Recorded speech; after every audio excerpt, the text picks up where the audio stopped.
এই ভিকটিমের নানি, ওনার তথ্য মতে এ বাসায় এসে এই ভিকটিমের লাশটা উদ্ধার করি।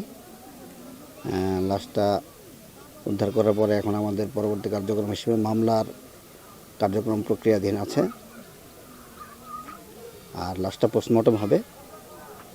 আমরা আরও বিস্তারিত তদন্ত করব, তদন্তের পরে আপনাদেরকে বিস্তারিত জানাবো। এর সাথে যারা জড়িত থাকবে তাদেরকে আটকের চেষ্টা চলছে। আরও তদন্ত করব, তদন্ত করে তারপর বলবো। তদন্তের স্বার্থেই এখন আমরা কিছু বলতে চাচ্ছি না।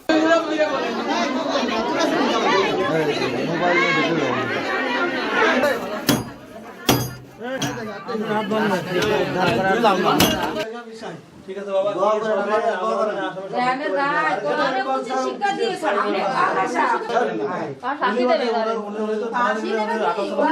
হয়ে গেছে, দরজা খুলছে। এখন আমরা লাইট করান, লাইট